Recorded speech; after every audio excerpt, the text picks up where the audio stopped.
Ladies and gentlemen, welcome to Radio Project X. We sincerely hope you enjoy the show, but we do have some things we have to get out of the way before we get things rolling, as we say in the biz. Here are the regulations for our station. Please be advised that tonight you may or may not bear witness to demonstration, animation, refrigeration, transformation, automation, vibrations, or hip gyrations. You may hear amplification, frustration, infatuation, inflation, radio stations, fornication, mastication, and also alliteration. It's unlikely, but please be aware there may be instances of teleportation, galvanization, ovulation, incestuous relations, colonization, and perimation. As you'll be subjected to a wide array of emotions, please feel free to scream in adoration, exaltation, inebriation, great elation, excitation, intoxication, and at parking citations. But please refrain from urination, defecation, copulation, masturbation, falsification, elongation, exploitation, or artificial insemination. Or you will be punished in part by defenestration, strangulation, alienation, castration, humiliation, radiation, evisceration, or zombification. Thank you for your patronization, and be sure to fill out an application to win a vacation at our relaxation station whose location is the Haitian nation. Good day. Shun.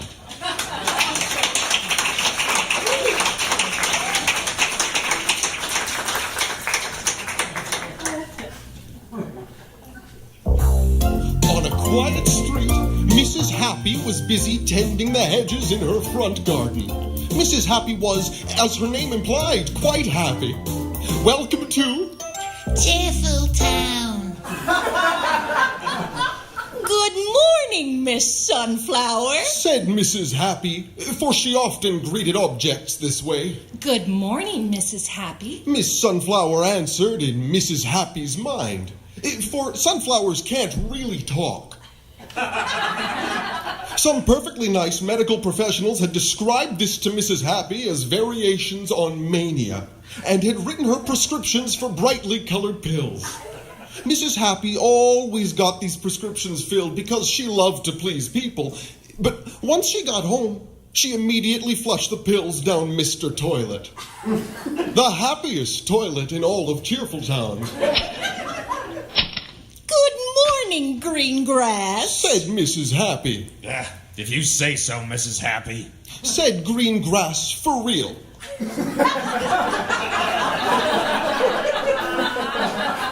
Mr. Greengrass was Mrs. Happy's next-door neighbor. He was not happy.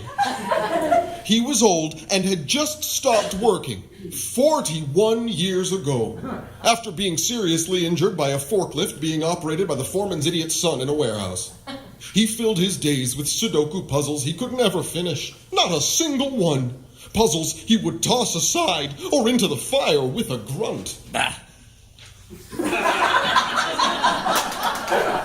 When it was cold outside, his left leg and hip throbbed something awful, causing him to swear. Mr. Greengrass often swore, which upset Mrs. Happy. Them damn sunflowers can't talk, Mrs. Happy. Waste of bloody breath. You should stop. Don't listen to him. Miss Sunflower said in a voice that only Mrs. Happy could hear. In fact, Mrs. Happy... Miss Sunflower whispered conspiratorially. Why don't you take those head shears and stab old Greengrass? Oh, I couldn't do that. Greengrass, who clearly hadn't heard the voices in Mrs. Happy's head, said, Suit yourself. And bent to pick up his newspaper. A newspaper full of depressing news about crime and violence, which made Greengrass curse and rant something awful. I can barely reach the bloody Whenever paper. he read that police in the United States had shot and killed another unarmed black man, which these days was far too frequent, Mrs. Happy, on her side of the shared row house wall, had to cover her ears. The Times Post-Tribune Dispatch Gazette, or the TPTDG as it was known to absolutely no one, was Mr. Greengrass' paper of choice. It was his only choice. It had a circulation of one. Him.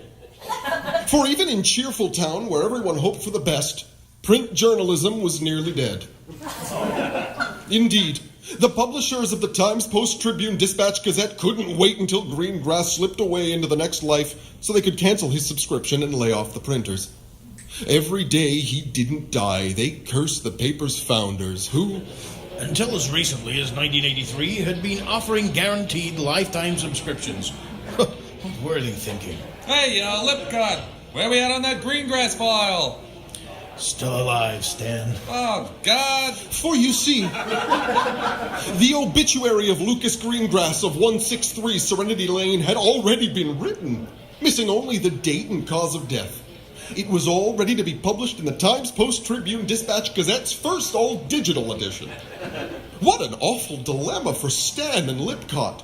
Two grown men not sure if they should call each other by their surnames or their Christian names, both waiting anxiously for a man's demise.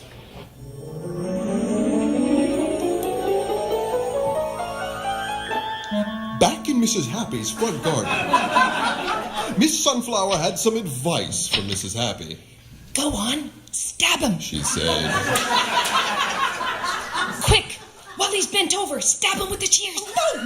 No. Absolutely not. Arguing with your damn begonias again, Mrs. Happy? He can't talk to you like that. said Mr. Fence. Also, as you have probably surmised in Mrs. Happy's head, Everyone knows begonias can't talk. Stab him. said Miss Sunflower. It's not like he has much to live for. Well, this was a thought Mrs. Happy had often had when she overheard Mr. Greengrass cursing next door, Yeah, what does the old misanthrope have to look forward to? said Miss Sunflower. I think they know my voice by now. Said Miss Sunflower. Come on, Mrs. Happy, what does Greengrass have to look forward to? His newspaper? Oh, it's just 8 inches away on the ground right there. 10 minutes with it, and you know he'll be damning and effing through the wall. Said Mr. Fence. Oh. Mrs. Happy hated that thought. She believed that between Mr. Greengrass, Oh. public transit, Oh. and premium cable, there No. was entirely too much foul language in the world. Do it now, Mrs. Happy. Stab him. Implored Mr. Fence. Quick, while Mrs. Busybody is at the salon having her hair done. It's the perfect window. Get a good grip. Yeah, use both hands. Blade between the ribs. Said Miss Sunflower. Really? Added Miss Sunflower. Oh, come on. Mrs. Happy didn't know what to do. She had been listless ever since her husband Ralph had died. For you see, he was the one who had made the lists in their household. The policewoman, who was clearly a man, called Ralph's death, An horrible freak accident. but Mrs. Happy, Mr. Shed, and Mr. Gasoline knew better. The policewoman, well-meaning but clearly uncomfortable, had tried to comfort Mrs. Happy by saying, I'm sorry for your loss. a loss of lists, thought Mrs. Happy at the time.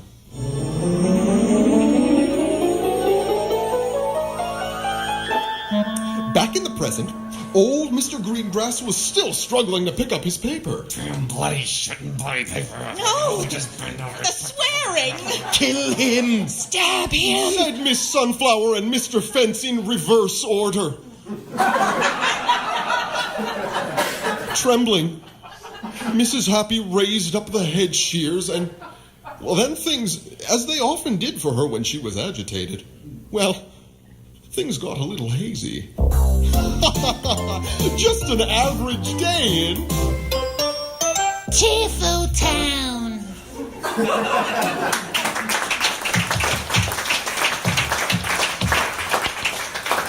Welcome to the Times-Post-Tribune Dispatch-Gazette Digital Edition Obituary Page.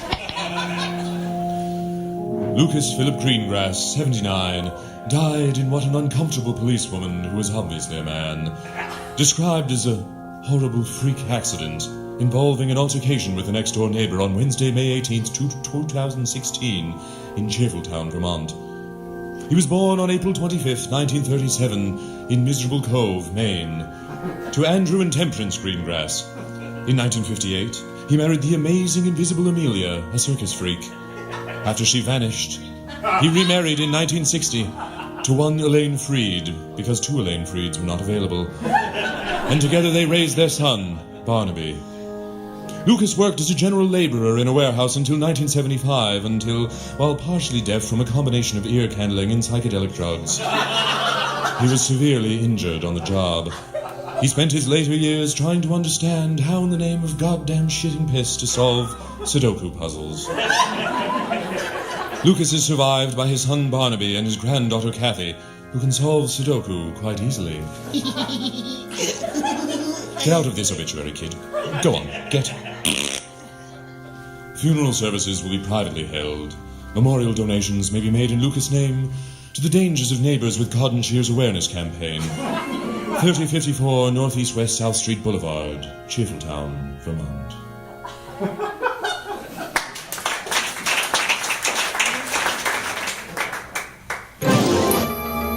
I'm here with my wife Charlotte and my daughter Deidre. Oh, well, damn now, you're thinking. Not another ad for a warehouse store. Well, it isn't, or my name isn't Honest Bob. It isn't. It's Bob Holderman. Quiet, Charlotte. You know I'm forbidden to operate a retail business in 8 provinces in the Northwest Territories under that name. What is true is that this is not an ad for a warehouse store. It's an ad for a warehouse. Do you want, need, or feel compelled by a man holding your family hostage to buy a warehouse? Oh, Dad, not again. Oh, hush now, Deirdre. You too. So, do you want a warehouse for any reason at all, including but not limited to alleged kidnapping? Excuse me. I paid myself.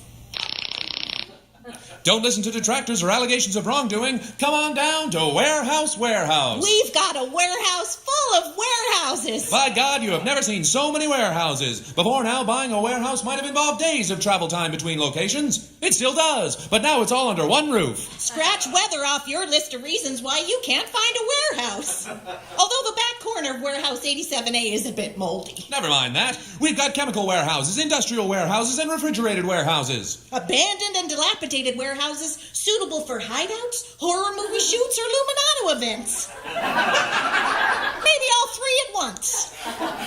I'm just a stupid kid. I can't afford a warehouse. Yes, you are. And sure, you can. We've got something for all budgets. If it's a building built to hold something, we've got it. Huts, cabins, and shacks. Tool sheds, bike sheds, and Unabomber-style sheds. All kinds of sheds. So many sheds. I lost count. Well, that's because I can't count. We've got barns, silos, and granaries. Chicken coops, stables, and sties. Conservatories, greenhouses, and hothouses. Garages, depots, and hangars. Cages, prisons, and penitentiaries. Yeah, you know all about those, Dad. Deirdre. Ow! Film studios, food courts, and hypermarkets. Arsenals, barracks, and bunkers. There is not a type of storage structure we don't have. Pump houses? Literally, not a type of storage structure we don't have. Boat houses? Got a taser here, Deidre. Of course we've got boathouses. Cold cellars? What? No, we don't sell cellars. We're not the sellers. This is a warehouse. Plus, we have our own financing department housed in a giant warehouse somewhere inside warehouse. So, if you want a warehouse brand warehouse, and you can find the warehouse sales warehouse somewhere inside warehouse, I'm confident we can make your warehouse dreams come true. That's warehouse. Need a warehouse? Don't say no until you check to see if your family is missing. Inconveniently located at Mississauga, at the corner of Ontario and Burnhamthorpe Dairy, Dixie Airport, Britannia Drive.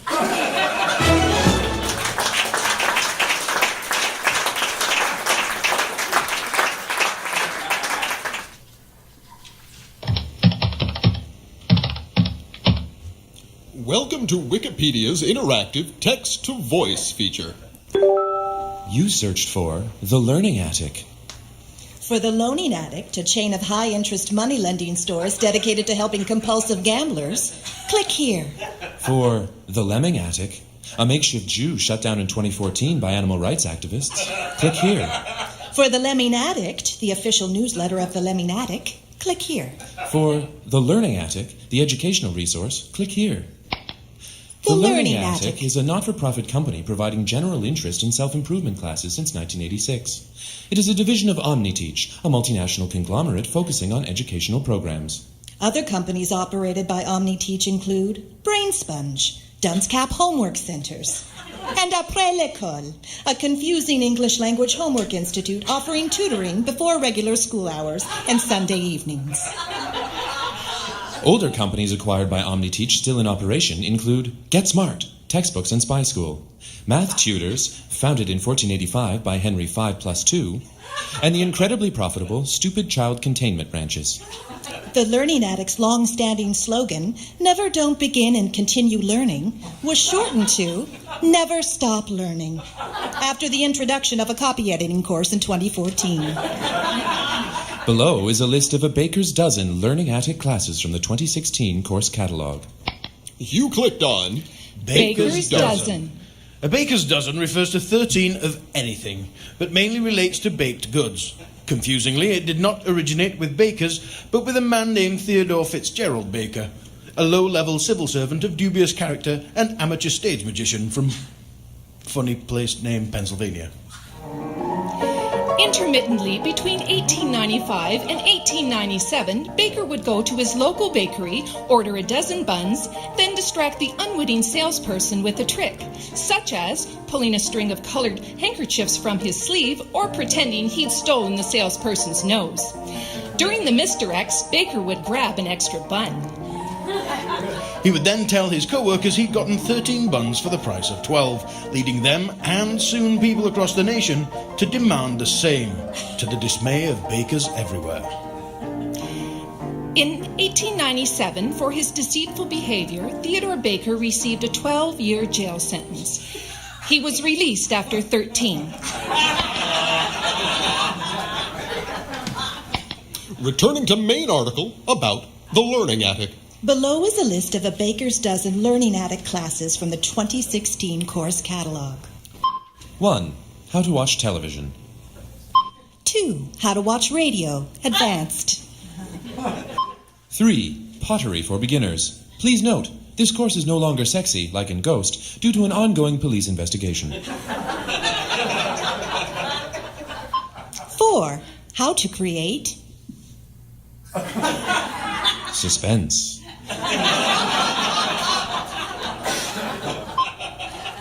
5. Union organizing and certification. Learning Attic instructors are not permitted to take this class. 6. The art of repetition. 6. The art of repetition. 6. The art of... 7. Knowing when to end a joke. 8. Making the most of a pointless commute. Classes offered Monday to Friday in Mississauga, at Huron, Ontario, and Burnhamthorpe Dairy Dixie Airport, Britannia Drive. Pop up.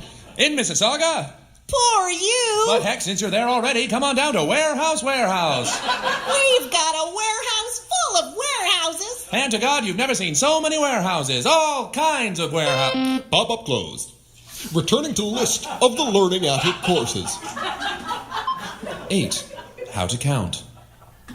10. Saving for a comfortable retirement at any age. Class restricted to those 15 and under. 11. 8,000 things to do with duct tape. 12. 3 more things to do with duct tape. You won't believe the second one.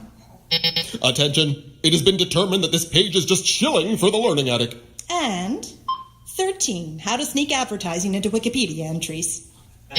Page flagged for deletion. Returning you to Radio Project X.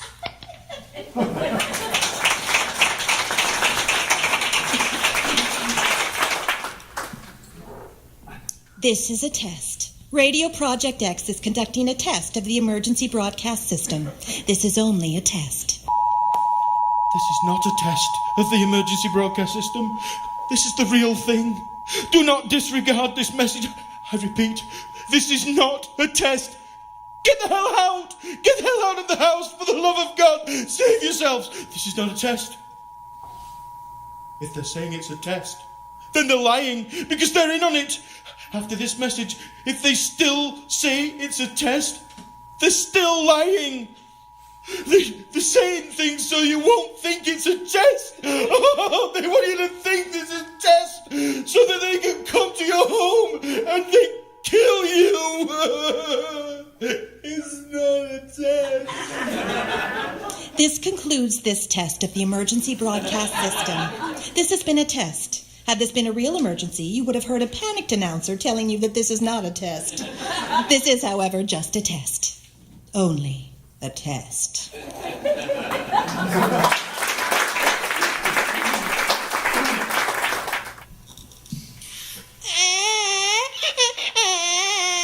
Baby's wet again, huh? Yeah, like every 5 minutes. What if I told you there's a way to stop that I can save you a fortune on diapers? You're a complete stranger, but you are wearing a lab coat over a suit, over roadwork coveralls. So you must know something. Just use Baby Peas No More. Baby peas no more? That does not sound healthy. Well, if you'd rather deal with the mess and constant changing... No, go on. Simply give your baby a Chemco Baby Peas No More tablet. It acts fast, turning all the fluids in your baby's body into a gel-like substance, which you'll secrete through his skin. Shake your baby vigorously for 2 to 3 minutes to harden the secretion, then peel it off and toss it away. It could not be simpler. That is pretty simple. Tell me, what has thousands of years of evolution done you? Opposable thumbs? Yes, sure, all right, but I'm talking about mountains of diapers, sopping wet change tables, liquids of all descriptions, most quite unpleasant. Is that progress? Not really. See how smart you are? Baby Peas No More is the choice of smart mothers. Are there side effects? Sure, baker's dozens, one of which just might be getting your life back. Ooh. Listen, even your baby, what's his name? Stephen. Even Stephen's crying for Baby Peas No More, the choice of loving mothers. You are a loving mother, aren't you? What? Of course. Do you think I'm not? Where do I get it? That's Baby Peas No More, new from Chemco, available at your local store. Oh wait, your local store is closed thanks to Walmart. Available at Walmart. Do I not look like a loving mother? I'm gonna buy some now. I'm a good mother. And to keep your dry baby safe, try Baby Crawls No More, the toddler tranquilizer you can trust. From Chemco, a division of the New World Order conglomerate. For a list of pending class action lawsuits against Chemco, do your own damn research. We're not helping you.